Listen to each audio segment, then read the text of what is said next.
तो दोस्तों कल एक वीडियो में हम लोगों ने डिस्कस किया था कि आर्मेनिया द्वारा भारत से ATAGS खरीदी गई है, जिनको लेकर उनकी डील हुई है कल्याणी ग्रुप के भारत फोर्ज से। और इसको लेकर कंपनी के डायरेक्टर बाबा कल्याणी की तरफ से खुद इस बात का दावा किया गया था कि कुल 90 यूनिट्स की संख्या में इन्होंने ऑर्डर प्लेस किया है, जिसकी वैल्यू 1265 करोड़ रुपए बताई जा रही है और इनकी डिलीवरी शुरू कर दी गई है। शुरुआती तौर पर 6 की संख्या में आर्टिलरी गन्स आर्मेनिया को डिलीवर्ड कर दी गई थी, जिसके कुछ फोटोज वीडियोज वायरल हुए थे बीच में। और 86 के नंबर्स में और डिलीवरी की जानी बाकी है, जो कि अगले 3 सालों का टोटल लक्ष्य रखा गया था।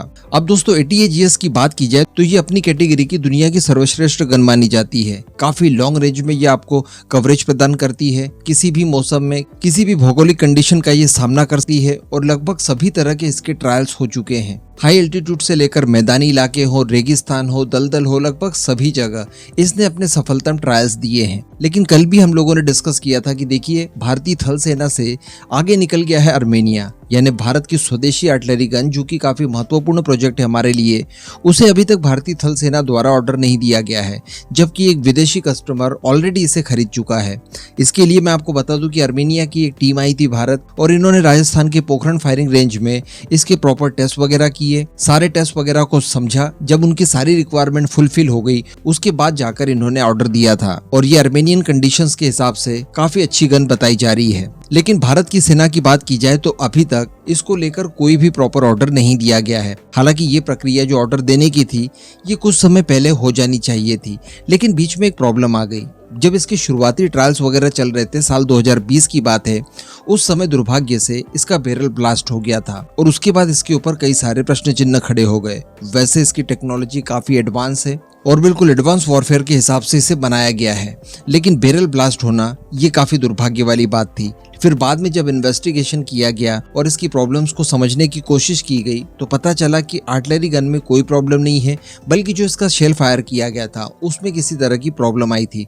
फ्रिक्शन ज्यादा होने की वजह से वो ब्लास्ट कर गया और इसका जो बैरल था वो बस्ट हो गया, और इस वजह से ये दुर्घटना हुई थी। हालांकि बाद में DRDO द्वारा इसमें कई सारे सुधार किए गए, उसके बाद फिर से इन्हें ट्रायल फेज में उतारा गया, और अभी तक कई राउंड के ट्रायल्स भारतीय थल सेना इसके ले चुकी है। लेकिन जैसा कि वीडियो की शुरुआत में डिस्कस किया हम लोगों ने कि अभी तक इसको लेकर कोई भी प्रॉपर ऑर्डर नहीं प्लेस किया गया है। अब यहाँ पर अगर हम लोग देखें कि इसे पहला एक्सपोर्ट ऑर्डर मिल गया है, तो अल्टीमेटली वर्ल्ड वाइड हम लोगों ने इसकी जो वैल्यू थी उससे तो बढ़ा दिया। दुनिया भर में अब इसकी चर्चाएं होगी, और जिन्हें भी इस तरह की आर्टिलरी गन की आवश्यकता है वो अपनी आवश्यकताओं को मैच करके इसे खरीद पाएगी। लेकिन जब इस तरह की बातें प्रसारित होगी कि देखिए भारत के द्वारा जो प्रोडक्ट बनाया गया उसके ऊपर विश्वास अभी तक भारतीय सेनाओं ने ही नहीं दिखाया, तो विदेशी भला कैसे इसे खरीद पाएंगे। और अल्टीमेटली जो स्वदेशी प्लेटफॉर्म्स को लेकर हमारी लेड लतीफी है, किसी भी प्लेटफॉर्म को लेकर आप देख लीजिए, तेजस जैसे फाइटर जेट को भी आप देख सकते हैं, वो लेड लतीफी हम लोगों ने यहाँ पर भी कंटिन्यू की। हालांकि अब इसको लेकर एक अच्छी खबर निकल कर आ रही है, और बताया जा रहा है कि काफी जल्द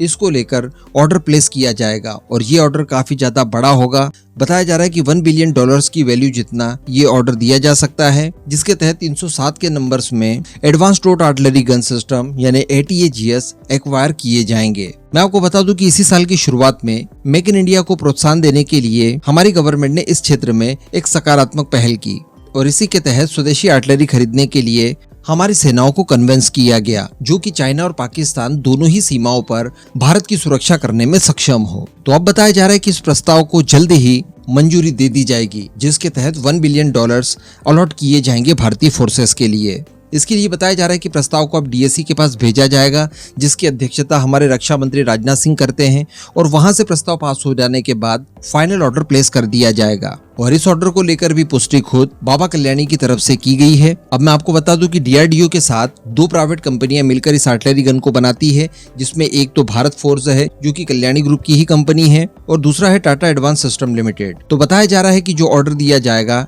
इसे प्रोडक्शन में उतारने के लिए 2 भागों में स्प्लिट कर दिया जाएगा, और फाइनली आर्टिलरी गन को लेकर जो हमारी रिक्वायरमेंट है उससे स्वदेशी प्लेटफॉर्म से फुलफिल किया जाएगा। तो 307 के नंबर में जब भारतीय फोर्स इसे इस्तेमाल करेगी तो डेफिनेटली ये हमारे लिए काफी बड़ी बात होगी। लेकिन यहाँ पर फिर भी एक बड़ी अचीवमेंट हमारे नाम जरूर आई है कि आर्मेनिया को भारतीय वेपन्स के ऊपर कितना ज्यादा विश्वास है।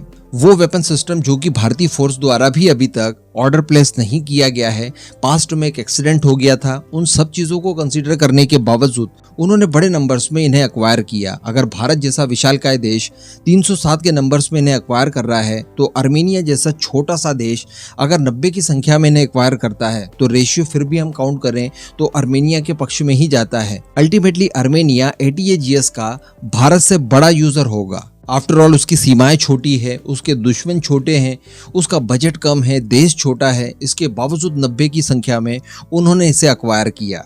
अब इस पूरे मुद्दे पर दोस्तों आपका क्या मानना है, नीचे कमेंट करके जरूर बताइएगा।